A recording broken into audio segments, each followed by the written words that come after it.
महिला के पेट में एक डरावना राक्षस था। जैसे जैसे स्कैनर धीरे धीरे आगे बढ़ रहा था, वास्तव में उसके शरीर के भीतर एक अज्ञात जीव छिपा मिला। यह छोटा जीव इस समय असामान्य रूप से उत्साहित था, पेट के अंदर लगातार पलट रहा था। महिला बेहद डर गई। वह जल्दी से कंप्यूटर चलाने लगी ताकि इस भयानक चीज को अपने शरीर से निकाल सके, लेकिन जैसे जैसे एनेस्थीसिया स्प्रे होता गया, स्थिति और बदतर हो गई। उसके शरीर के अंदर का जीव और भी ज्यादा सक्रिय होने लगा, मानो वह तुरंत पेट फाड़कर बाहर आना चाहता हो। ऑपरेशन आधिकारिक तौर पर शुरू हुआ। लेजर ने सटीकता से महिला के पेट को काटा। तेज दर्द से महिला लगातार चीखने लगी। वह सहन नहीं कर पा रही थी। उसने जल्दी से खुद को दर्द निवारक इंजेक्शन दिया। तभी एक मैकेनिकल हाथ ऊपर से नीचे उतरा, धीरे धीरे महिला के पेट की ओर बढ़ा, जोर से खींचा। हे भगवान, यह चिपचिपी सी घिनौनी चीज आखिर है क्या? महिला सामने दिख रही इस छोटी प्यारी चीज को देखकर एकदम स्तब्ध रह गई। अगले ही पल इस छोटे प्यारे ने अचानक झिल्ली को फाड़ दिया और अपना असली चेहरा दिखा दिया। हाय राम, सी सेक्शन में बच्चा नहीं बल्कि एक ऑक्टोपस जैसा भयानक राक्षस निकल आया। महिला के पास सोचने का समय भी नहीं था। वह तुरंत मशीन को ऑपरेट करने लगी ताकि अपने घाव को सिल सके।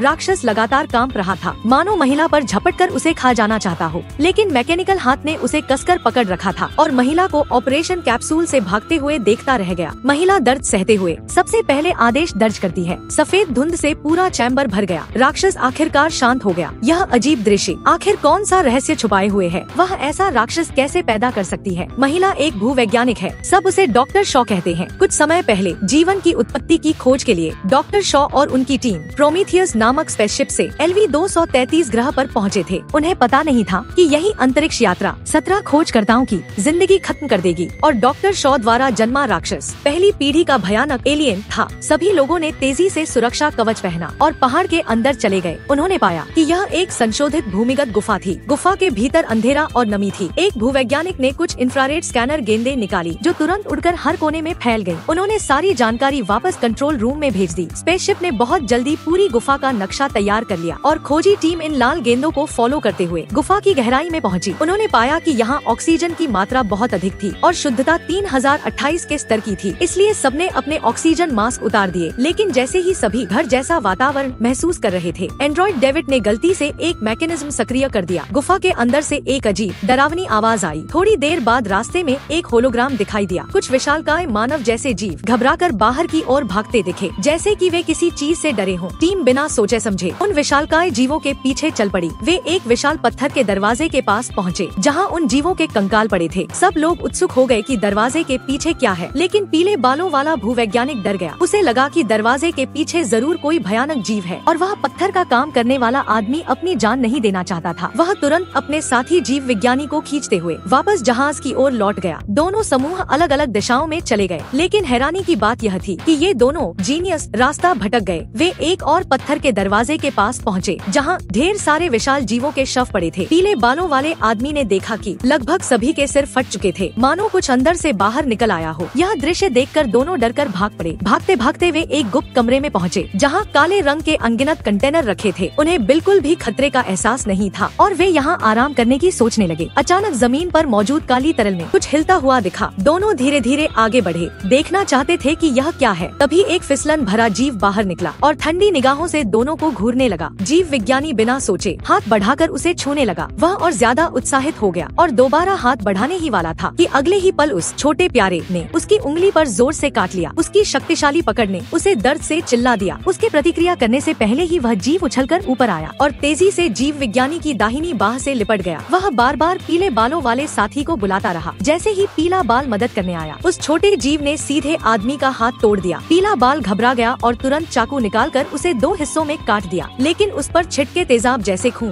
पल भर में उसका फेस मास्क पिघला गया। भारी दर्द से पीला बाल जल्द ही बेहोश हो गया। हाय राम, अब तो सब खत्म हो गया। जीव विज्ञानी के पास कोई उपाय नहीं था। वह केवल उस छोटे जीव को अपने मुंह के अंदर घुसते हुए देखता रहा। दूसरी तरफ एंड्रॉइड डेविड ने पत्थर के दरवाजे की प्रणाली को तोड़ दिया। दरवाजा धीरे धीरे खुला और सामने एक विशाल मानव सिर का पत्थर का चेहरा दिखा। उसके आसपास भी काले कंटेनर भरे पड़े थे। ऊपर की तरफ बनी अजीब दीवार चित्रकला मानो दानवों और किसी जीव के बीच भयंकर युद्ध की कहानी बता रही थी। दीवार चित्र के बीच में एक ऐसा प्राणी था जो लगभग यीशु जैसा दिखता था। पत्थर की नक्काशी के नीचे एक टूटी फूटी हरी क्रिस्टल रखी हुई थी। जैसे जैसे लोग अंदर पहुँचे, डॉक्टर शॉ ने देखा कि कमरे में ऑक्सीजन लगातार बढ़ रही है। दीवार पर बनी पेंटिंग तेजी से ऑक्सीकरण होकर फीकी पड़ने लगी। फर्श पर पत्तों जैसे दिखने वाले कीड़े रेंगकर बाहर आने लगे, मानो सदियों से सोई हुई मशीन मशीनें अब जाग उठी हों। काले कंटेनरों में रखा तरल झरने की तरह बाहर निकलने लगा। डेविड के विश्लेषण से पता चला कि यह तरल किसी उच्च स्तरीय जैव पदार्थ से बना था। उधर डॉक्टर शॉ को जमीन पर पड़ा विशाल सिर ज्यादा दिलचस्प लगा, ताकि वह सिर ऑक्सीकरण से खराब न हो जाए। उन्होंने तुरंत उसे सील कर पैक कर लिया। उसी समय बाहर से आपातकालीन सूचना आई, एक खतरनाक सिलिका तूफान आने वाला था। कप्तान ने सलाह दी कि सभी तुरंत जहाज पर लौट आएं। सबने जल्दी सामान समेटा और डेविड चोरी छिपे एक काला कंटेनर साथ ले गया। जहाज लौटकर डॉक्टर शॉ और उनका सहायक उस विशाल सिर का अध्ययन करने लगे। जैसे ही हेलमेट उतारा गया, सभी हैरान रह गए। उसका चेहरा बिल्कुल इंसानों जैसा था। शायद यही वह रचिता था जिसे वे खोज रहे थे। डॉक्टर शॉ ने पाया कि सिर के ऊपरी हिस्से में अब भी कोशिकाएं विभाजित हो रही थी। उन्होंने इसे इलेक्ट्रिक शॉक देने का फैसला किया। यह दृश्य देखकर सबने जल्दी से सिर को एक कवर में डाल दिया। अगले ही पल एक धमाका हुआ और सिर फट गया। फिर डॉक्टर शॉ ने तुरंत एक छोटा टुकड़ा उठाकर जांच की और पाया कि इसका डीएनए बिल्कुल इंसानों जैसा है। उधर डेविड भी चुप नहीं बैठा था। उसने गुप्त रूप से काला कंटेनर निकाला और उसमें से एक बूंद काला तरल निकालकर अपनी उंगली पर लेकर उसे ध्यान से देखने लगा। संभाल नहीं पाया कि यह तरल क्या है, इसलिए उसने एक गिलास लिया और चार्ली के पास पहुंचा। उसने वह तरल चुपके से उसके पेय में मिला दिया। चार्ली को कुछ पता नहीं चला और उसने एक ही सांस में शराब पी ली। फिर वह डॉक्टर शॉ के कमरे में गया। शराब के नशे में दोनों व्यायाम जैसे हरकतें करने लगे। यह हिस्सा नाबालिग लोग अभी छोड़ दें, बालिग होने पर दोबारा आए। 3 घंटे की थकान भरी कसरत के बाद चार्ली ने थकान महसूस की और वॉश बेसिन तक आया। चेहरा धोते ही उसे आईने में दिखाई दिया कि उसकी आंख के अंदर एक छोटी सी कीड़ा जैसे चीज ने छेद कर दिया था। वह घबरा गया। उसी समय कप्तान का संदेश आया। पीले बाल वाला और जीव विज्ञानी दोनों पूरी रात वापस नहीं आए थे। उन्होंने दोबारा काली गुफा में जाकर दोनों को खोजने का फैसला किया, लेकिन जब वे कमरे में पहुँचे तो दोनों पहले ही मर चुके थे। उनके मुंह से सफेद धुआं निकल रहा था। टीम उन्हें जांचने ही वाली थी कि उसी समय चार्ली के शरीर में बदलाव शुरू हो गया। उसकी आंखें लाल हो गयी, सांस तेज हो गयी। टीम ने उसे तुरंत जहाज में लाने का फैसला किया, लेकिन जहाज के दरवाजे पर विक्स आग फेंकने वाला हथियार लेकर खड़ी थी। वह उसे जहाज में आने नहीं दे रही थी। उसे डर था कि वायरस पूरी टीम को संक्रमित कर देगा। चार्ली को अपनी हालत का पूरा एहसास था। सबकी सुरक्षा के लिए वह खुद ही विक्स की ओर बढ़ गया। अपनी आंखों के सामने अपने पति को आग में जलते देख डॉक्टर शॉ टूट गई और वहीं बेहोश हो गई। जब वह फिर से जागी, उन्होंने खुद को जांच कक्ष में पाया। पास खड़े डेविड ने उन्हें एक चौंकाने वाली खबर दी। इस समय डॉक्टर शॉ को बिल्कुल यकीन नहीं हुआ, क्योंकि वह हमेशा से बांझपन की समस्या से पीड़ित थी। कैसे मुमकिन था कि सिर्फ पिछली रात ही वह गर्भवती हो जाए। जैसे ही वह उलझन में थी, उनके पेट में हल्का हल्का दर्द उठने लगा, मानो कोई छोटा जीव अंदर लगातार हिल रहा हो। अब डॉक्टर शॉ को यकीन करना ही पड़ा। उन्होंने तुरंत डेविड से विनती की कि उसके शरीर से उस अजीब जीव को निकाल दिया जाए, लेकिन इस सब के जिम्मेदार डेविड कैसे मान जाता। उसने डॉक्टर शॉ को बेहोशी का इंजेक्शन दे दिया। डेविड का उद्देश्य था यह जानना कि काला तरल चार्ली के जरिए डॉक्टर शॉ के शरीर में पहुंचकर किस तरह का बदलाव करेगा। वह उन्हें सुलाकर पृथ्वी ले जाने की सोच रहा था, ताकि आगे शोध कर सके। तभी 2 सुरक्षा सूट पहने वैज्ञानिक कमरे में आए। मौका देखकर डॉक्टर शॉ ने दोनों को पीट दिया। उन्हें बेहोश करके तुरंत भाग निकली। उन्होंने पेट की भयानक पीड़ा सहते हुए दौड़कर ऑटोमेटिक सर्जरी पॉड तक पहुंच बनाई। उन्होंने मशीन से खुद ही अपने पेट का ऑपरेशन करने की तैयारी की। ऑपरेशन ठीक से चला और थोड़ी देर में वह अजीब जीव सफलतापूर्वक बाहर निकाल दिया गया। डॉक्टर शॉ भारी दर्द सहते हुए सर्जरी पॉड से बाहर निकली। उधर डेविड एक बूढ़े आदमी को साथ लेकर काले गड्ढे में प्रवेश कर चुका था। यह बूढ़ा कोई और नहीं बल्कि इस पूरे मिशन का असली मालिक था। वह चोरी छिपे इसलिए आया था क्योंकि वह जीवन का रहस्य तलाशना चाहता था। आखिर हर अरबती का अंतिम लक्ष्य अमरता ही तो होता है। वे काले गड्ढे के अंदर गहराई तक पहुँचे। डेविड ने गलती से एक सफेद बटन दबाया, जिससे एक होलोग्राम प्रोजेक्शन शुरू हो गया। असल में यह काला गड्ढा एक अंतरिक्षयान था। विशालकाय प्राणी इस जहाज से काला तरल पृथ्वी ले जाना चाहता था, ताकि पृथ्वी का विनाश किया जा सके। पर कुछ काला तरल समय से पहले फट गया, जिससे अधिकतर दैत्य मर गए। होलोग्राम खत्म होने पर डेविड एक हाइबरनेशन पॉड के पास पहुंचा और उसने देखा अब भी एक दैत्य जिंदा था। डेविड ने पॉड खोल दिया और दैत्य को जगा दिया। जागा हुआ दैत्य पूरी तरह भ्रमित था। बूढ़ा आदमी बेहद उत्साहित था और उसने तुरंत डेविड से कहा कि उसे अपनी बात समझाए। इंजीनियर दैत्य ने बूढ़े की बात सुनकर तुरंत गुस्से में उबल पड़ा। उसने पहले एक झटके में डेविड की गर्दन तोड़ दी, फिर सब पर हमला कर दिया। दैत्य के सामने इंसान क्या ही कर पाते। कुछ ही देर में सब मारे गए। केवल डॉक्टर शॉ जैसे तैसे भाग निकली। दैत्य ने उनका पीछा नहीं किया, बल्कि नियंत्रण कक्ष में वापस चला गया। प्लेटफॉर्म के बीच से एक विशाल स्टार कैनन जैसा नियंत्रण मंच उठने लगा। दैत्य बिना रुके उस पर बैठ गया और जहाज को सक्रिय कर दिया। अंतरिक्ष मानचित्र तुरंत जहाज के चारों ओर घूमने लगे। इसके बाद एक चकाचौंध सूट धीरे धीरे दैत्य के शरीर को ढकने लगा। उसने पृथ्वी के निर्देशांक सेट किए। अगले ही पल जहाज चालू हुआ। एक तेज धमाके के साथ विशाल अंतरिक्षयान उठ खड़ा हुआ और 2000 साल पहले छोड़ा गया मिशन पूरा करने चला। पृथ्वी को नष्ट करने का मिशन।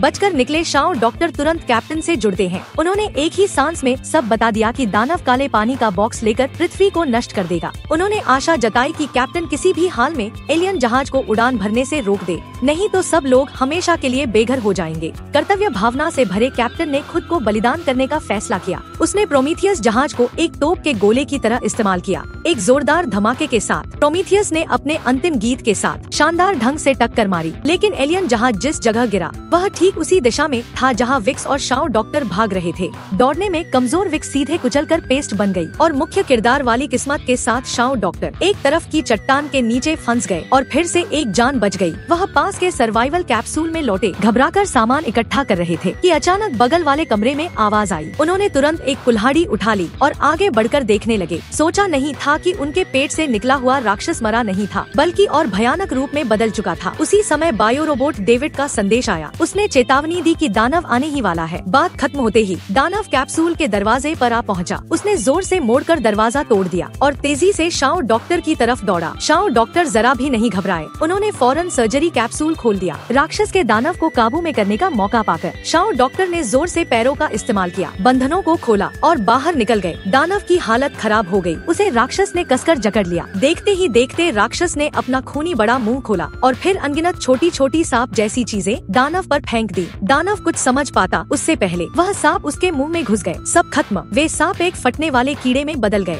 उधर दूसरी तरफ शाओ डॉक्टर मौके का फायदा उठाकर कैप्सूल से बाहर निकल गए। एक बार फिर खतरे से बच निकले। इस वक्त वे जमीन पर गिरकर निराश पड़े थे। 17 सदस्यों की टीम में अब सिर्फ वही बचे थे। दिल बिल्कुल टूट चुका था। तभी हेडफोन में डेविड की आवाज आई। गुफा की गहराई में एक और जहाज था। उसने उम्मीद जताई कि शाओ डॉक्टर उसके साथ मिलकर उस जहाज को चलाए और इस भयानक जगह से निकल जाए। फिर शाओ डॉक्टर उठ खड़े हुए, अपनी आखिरी ताकत जुटाते हुए डेविड के पास वापस पहुँचे। उन्होंने डेविड को बैग में रखा और जहाज चलाकर इस ग्रह से निकल गए। उधर दूसरी तरफ कैप्सूल में मौजूद फटने वाला कीड़ा कुछ दिनों में एक छोटे से एलियन जीव में बदल गया। यही है आगे चलकर मशहूर स्पेस किलर एलियन। मेरा नाम है आफंग। अगला भाग और भी शानदार होगा, जरूर फॉलो करें।